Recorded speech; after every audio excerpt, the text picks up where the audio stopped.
Hare Krishna. Jaya Jaya Shri Chaitanya Jaya Jaya Nityananda, Advaita Jaya Advaita Chandra Chandra, Jaya Gaura Bhaktavinda, Jaya Jaya Shri Chaitanya Jaya Nityananda Jaya Advaita Chandra Jaya Gaura Bhakta Vrinda Jaya Jaya Shri Chaitanya Jaya Nityananda Jaya Jaya Advaita Advaita Chandra Chandra, Jaya Jaya Gaura Bhakta Vrinda. Bhaktavinda. We continue reading from Sri Caitanya Caritamrita. We are on Adi Leela, chapter 5, hearing about the glories of Lord Nityananda Balaram. We are on text 66. We have been reading the purport by His Divine Grace A.C. Bhaktivedanta Swami Srila Prabhupada to this text. We are still continue to read the purport. I'll just quickly read the translation of the verse. The reflected rays of his body mix with Maya, and thus Maya gives birth to myriad universes. So we have been trying to understand this text where the material energy is, we are understanding that who is she? She is the external energy of Krishna. So reading on, we read that, yeah, the 8,400,000 species. Okay, Krishna is the original cause of the spiritual world, and he is the covered cause of the material manifestation. So why does the spiritual world exist? Because Krishna exists. Spiritual world is not created at any time. It is eternal. It's always there. The spiritual atmosphere, it's always there. Not that at any one point it was not there. Why? Because Krishna is eternal. It's eternal. And so Krishna, he is the original cause of the spiritual world. But what about the material world? He is also the cause of the material manifestation, but he's the covered cause. He's the covered cause. And why is he the covered cause? Why? Because we, the living entities, we want to forget him. We want to pretend that he does not exist. We want to pretend, okay, there's no God, I am God. So he says that can't be possible. Okay, so you be here in this material world and you can go on pretending that then. Because then Maya, by the illusion of Maya, you won't be able to see me. You won't be able to understand. You will be bewildered. So then, okay, you can continue doing your, as per your desire here. Now, what about we, the living entity? I'm the living entity, right? So who is my cause? Where do I come from? He is also the original cause of the marginal potency, the living entities. So I also come from him. And marginal potency, the living entity. I am a spirit soul. I am the living entity. When I say I am the living entity, it does not mean the body, it means the soul. And I am Krishna's marginal potency. So I am also an energy, not the energetic. That is what is our illusion. We keep thinking that we are the Purusha, that we are the one who possesses the energy. No, we are Krishna's energy, his marginal potency, his parts and parcels. We are Krishna's part and parcel. So if you may like, tiny, tiny Krishnas, tiny. Okay. So, but we may tend to, misuse that. So we can try to understand I'm a part and parcel of God. He is both the leader and maintainer of the living entities who are called the marginal potency, because they can act under the protection of the spiritual energy or under the cover of the material energy. So Krishna, he is the leader and maintainer of all the living entities. Krishna maintains us here in the material world, and he continues to maintain us even after we get liberated and enter the spiritual world. He's the leader of all the living entities. Katha Upanishad says, Nityo Nityanam, Nityo Nityanam, Chetanas Chetananam, Eko Bahunam, Yo Vidadati Kaman. There are so many eternals. There are so many living entities, eternal. Out of them, there is one living entity who is maintaining all the other living entities. So even when we go to the spiritual world, when we are liberated, who is maintaining us? It is Krishna who is maintaining us. So now we are called marginal. Why we are called marginal? Because We need to be either under the protection of the spiritual energy or the material energy. We are either in the spiritual world or in the material world. That's our desire or our choice. The choice is ours. That's why we are called marginal. With the help of the spiritual energy, we can understand that independence is visible only in Krishna, who, by his inconceivable energy, is able to act in any way he likes. So we think we are independent, but what is our independence? Is that we have a choice, a free will. And what is our choice? Our choice is, do I want to be in the spiritual world or do I want to be in the material world? That is our only independence that we have. That is the free will, our choice to choose spiritual world or material world. So we are not supremely independent. Krishna is Swarat. He is independent. Why?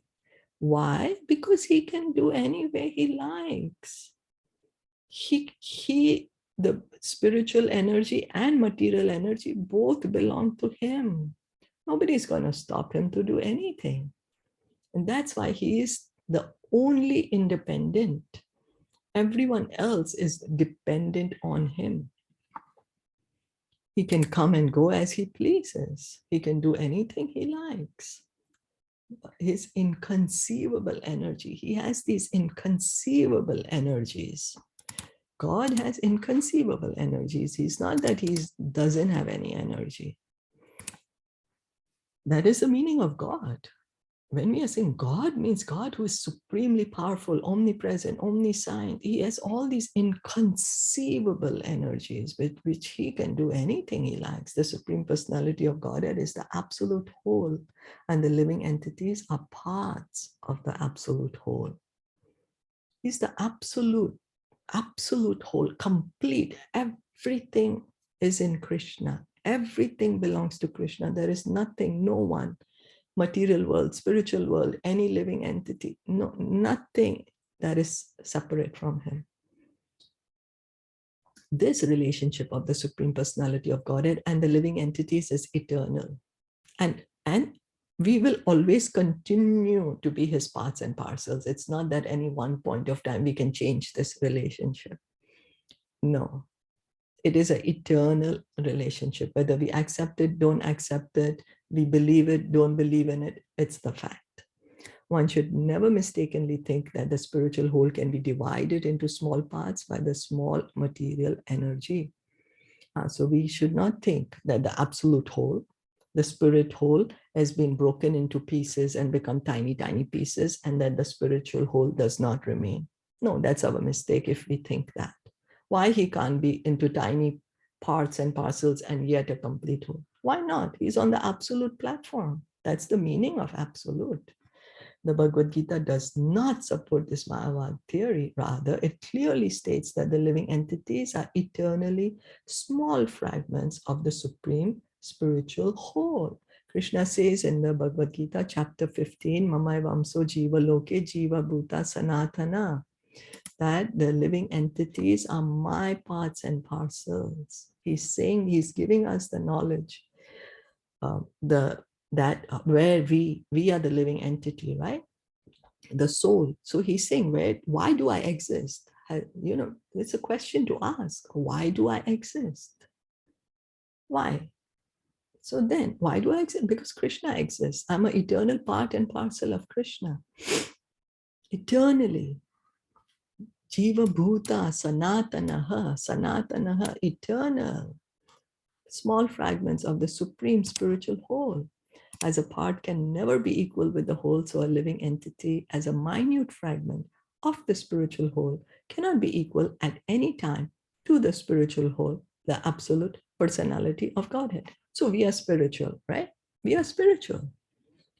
We living entity, each and every living entity is a spiritual part and parcel of the complete spiritual whole. So if I'm a part and parcel, I can't be the complete whole. It's the complete whole that is the complete whole, not me. I'm just a part and parcel. Yes, I am spiritual because I'm a part of the complete spiritual whole. So although the Supreme Lord and the living entities are quantitatively related as the whole and the parts are nevertheless qualitatively one with the whole. So now the supreme spiritual is the whole, and I, the living entity, am a part of this spiritual whole, absolute whole. So I'm also spiritual. The complete whole is also spiritual. So quality is the same. The quality is the same. It's spiritual. The quality is spiritual, not material. Thus, the living entities, although always qualitatively one with the Supreme Lord, are in a relative position. So quality is the same. The living entity is spiritual. The Supreme Complete Whole is spiritual. So qualitatively is the same, but quantity is different because a part can't be the whole. That's what it is. The Supreme Personality of Godhead is the controller of everything, and the living entities are always controlled either by the spiritual energy or the material energy. So we, the living entities, are always controlled. We are controlled either we are controlled by the spiritual energy or by the material energy. We have a choice. Our independence is that we have a choice. We can choose spiritual or material. But once I make that choice, then I'm controlled by that energy. So, for example, if I choose the spiritual energy, then that is my natural state. That's where I belong. The soul is spiritual. And so once I'm under the control of that spiritual energy, then that for me, I'm sorry, I do not need to take this artificial material body. I don't need it. I'm in the spiritual atmosphere, so I can be myself, the spirit soul, as I am.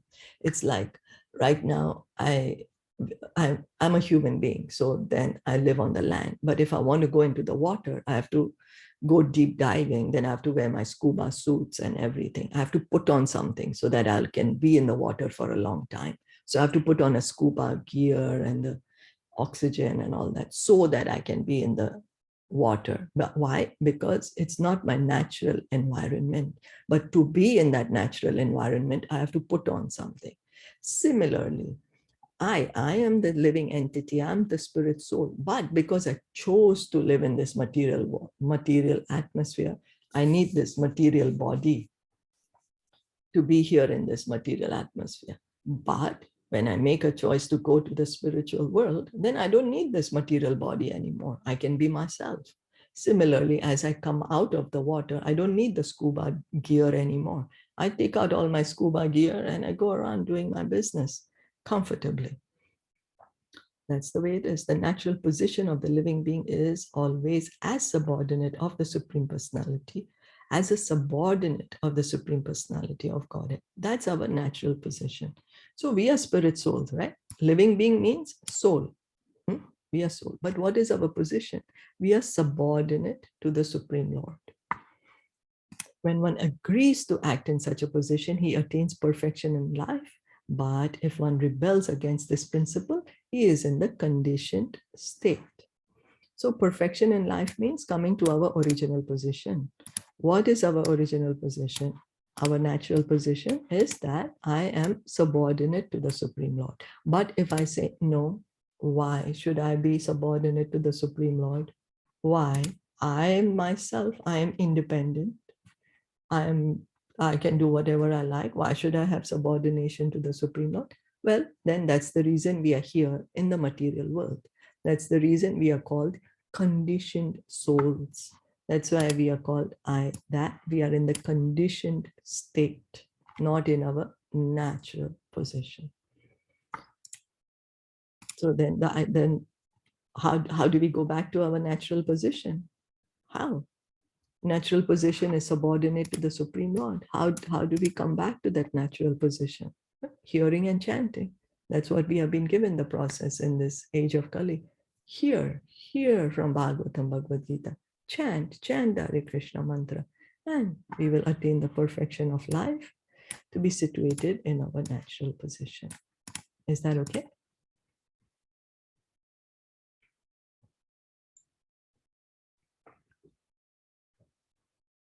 Don't know if any Yes, it comments, is okay.